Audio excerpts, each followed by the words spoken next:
আজকে দেখতে পাচ্ছ স্পেশাল ডিশ গন্ধরাজ লেমন চিকেন। আজকে আমাদের রেসিপিতে চিকেন রেখেছি আজকে জামাইবাবু জন্মদিনের জন্য।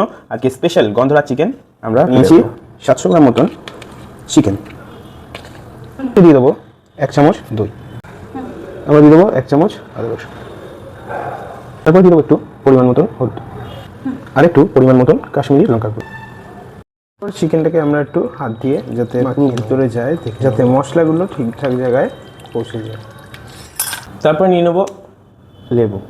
ইনগ্রিডিয়েন্ট যেটা আমাদের দিতে হবে সেটা হচ্ছে গন্ধরাজ লেবু। এরকমভাবে কিছুটা আমরা দিয়ে দেবো।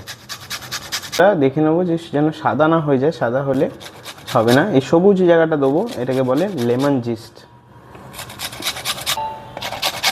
তারপরে আমরা নেবো একটা লেমন জুস।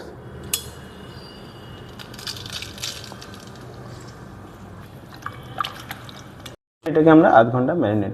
এরপরে আমরা কড়াইতে সর্ষের তেল দিয়ে দেবো, একটু জিরে এবং শুকনো লঙ্কা দিয়ে দেবো, 1 কাপ পেঁয়াজ দিয়ে দেবো, সেটাকে একদম লাল লাল করে ভেজে নেবো। তারপরে দিয়ে দেবো আদা রসুন বাটা। যতক্ষণ না কাঁচা গন্ধ ছাড়ছে ততক্ষণ আমরা এটাকে রান্না করব। এখন দিয়ে দিচ্ছি চিকেনটা, এটাকে হাই ফ্লেমে 10 মিনিট আমরা কষাবো। 10 মিনিট হাই ফ্লেমে মাংসটাকে কষিয়ে নেওয়ার পরে আমরা দিয়ে দেবো 1 কাপ মতন জল।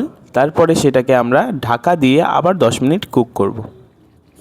এবারে ঢাকনা খুলে আমরা গন্ধরাজ লেবুর কিছু স্লাইসেস অ্যাড করব। এবারে আমরা গ্যাসের ফ্লেমটা অফ করে গরম গরম আমরা ভাতে পরিবেশন করব।